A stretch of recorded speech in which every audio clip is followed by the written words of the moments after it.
Hi, Zizaran here with another Path of Exile video. It is indeed time for a new cycle of PoE to begin anew, which is obviously a very exciting time for everybody. And the next thing is called Affliction.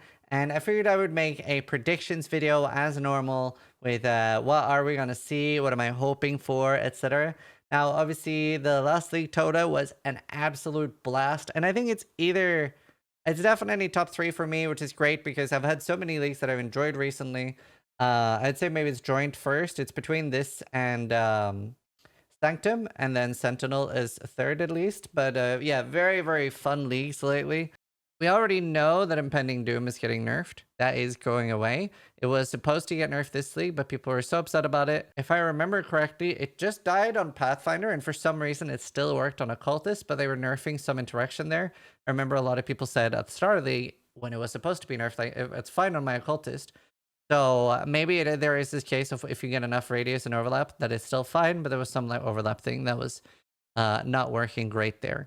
So Impending Doom might be occultist only now, or might be really tricky to get working if the entire interaction doesn't go away entirely.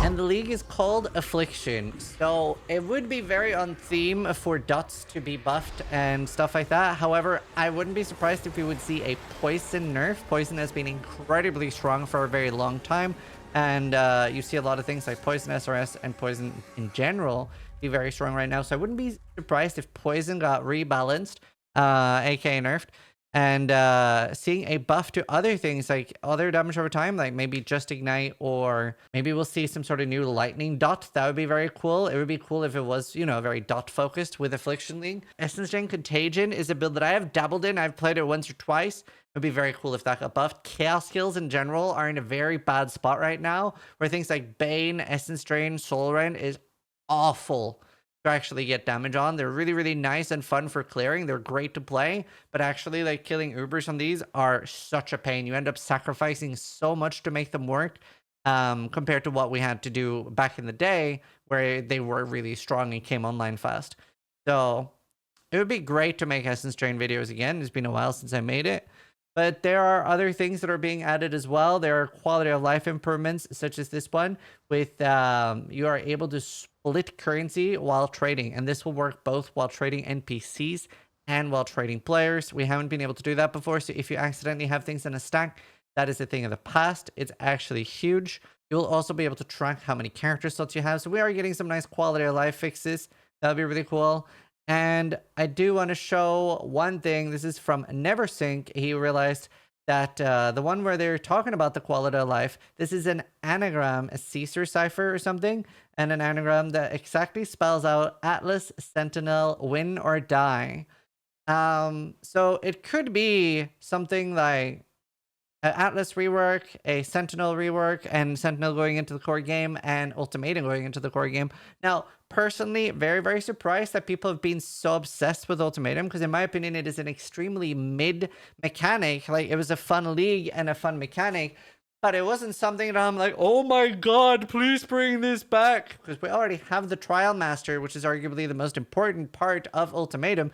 And the running in a circle is just something like, yeah, I would like to see it replace Ritual, because I don't like Ritual, particularly because you have 4 circles you have to run in a map, and it over doubles the amount of time one map takes me. So I'm not a huge fan of that, and I would love to see some sort of combination there. But it's not a league that I'm like, I don't care if they bring it back or not. It's not. I just don't understand the cult following the Ultimatum got. It's very weird to me. Sentinel, however, absolutely love it because it's such a seamless mechanic, similar to Delirium. So Scourge, Delirium, and Sentinel are probably the most seamless mechanics we've ever had, even more so than Breach and Abyss. Abyss obviously has backtracking. Breach really doesn't if you're playing correctly.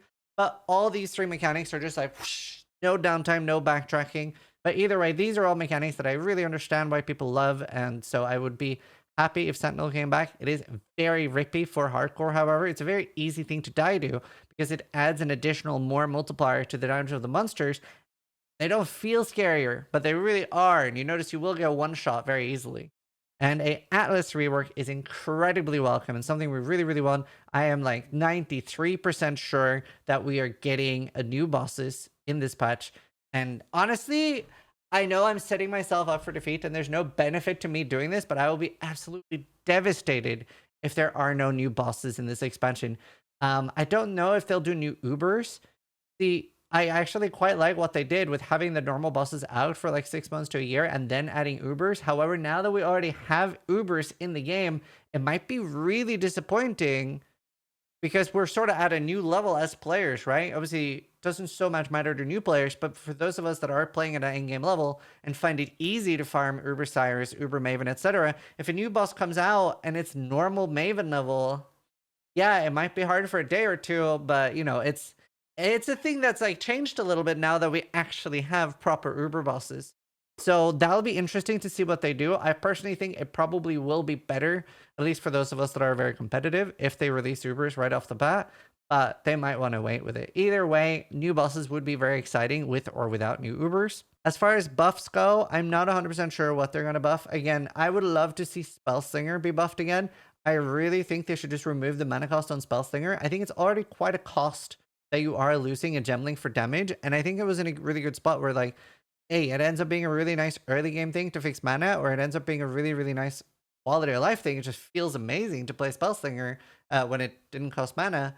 But you end up losing a lot of damage. And that's a really good trade-off that you do lose a lot of damage, but you get all this quality of life and stuff. So yeah, if you want a single target farm with this, you have to really invest into it. And I think that's fair. So I think it was in a good spot before. I would love to see something similar. Maybe even have a bigger damage hit where, like, yeah, you're going to have to invest a lot if you want that nice quality of life playstyle.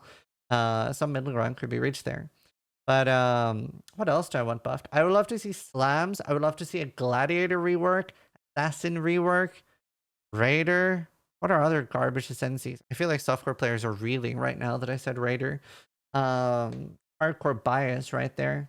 Honestly, Chieftain rework. Chieftain was so garbage that I'm going to open PoE Ninja and just have a gander. Man, that's so sad. Right after a rework, no one is playing the Ascendancy.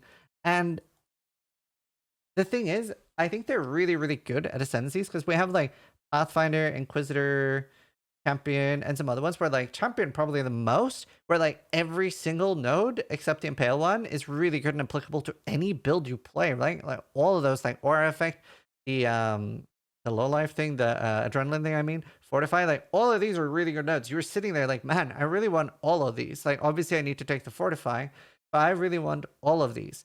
And that makes it really, really an interesting ascendancy for especially the Forbidden Jewels. I think they should maybe make every ascendancy a hard choice. I think that's the most fun thing they do, and that's what makes the Atlas worlds and that stuff so fun, is that there's hard choices, right? It would be nice to, similar to the Atlas, just be able to say like there is no wrong choice here, like everything is really strong. It'll obviously always be different for builds, but I think that's such a great thing that you can see anyone's Atlas and you can probably see why they've chosen that, even if it's not what you've chosen. And you'll probably never see multiple streamers have the exact same Atlas, with a few exceptions, right? Like most people farm what they're enjoying. And I think that's just like, it's such a well done thing. You're always missing out on something. And I think the Ascendancies really need that as well. Assassin and Gladiator are at 1% and 0.3%. Berserker as well are not in a good spot. Now, Guardian was quite popular this league and is still only at a 2%. So even when things are in a good spot, that doesn't necessarily mean that they will be played a lot. That is important to mention because Chieftain and Guardian, like Guardian did get a good rework and was very popular, very played this league. Still only 2%. And I only heard good things about Guardian this league. And it's the same percentage as Chieftain, whereas I've only heard negative things about. And this is a little bit of an important distinction in build viability and build diversity. So even when everything is viable, there's always going to be a meta and people will drift towards things. But for example, when we talk about build viability in leagues like Harvest, it was like you can literally make everything work. And that's a great feeling as a player where you will always follow something anyway for a lot of people. So that's very interesting. I'm very excited for this league. I don't think they've ever had a miss on Christmas. So even though we've had quite a few bangers in a row for those that like the last few leagues, obviously not every league is for everyone, but at least for me, I've been in a very good mood ever since Calandra. And honestly, I do want to do a shout out to Diablo 4. It has single-handedly made me enjoy Path of Exile a lot more. Because seeing how other companies do with a bigger budget and a bigger team, still less enjoyable. So honestly, I will probably just be a lot more positive about PoE. And I've just been very excited since then. So yeah, big shout out there. Interesting to see what comes next. Again, pretty high expectations for the Christmas League. Especially, they did say that they were delaying it because it was a big one. They usually don't say that, even though some guy in my chat said they always say that. I would love to see some predictions from you guys in chat. What do you guys think the league mechanic is going to be like? It does look a little bit like Ritual. However, I'd be very surprised if it's a stay in place mechanic. I am predicting new bosses, and that means that I will also predict that the league mechanic will be a blasty league mechanic similar to Sentinel. However, Sentinel coming back might throw a wrench in that if they're bringing Sentinel back anyway. Is there a need for the league mechanic being super blasty? Who knows? I still think they should, because the league mechanic being light and not very in-depth is very normal when they do a big expansion with a lot of reworks.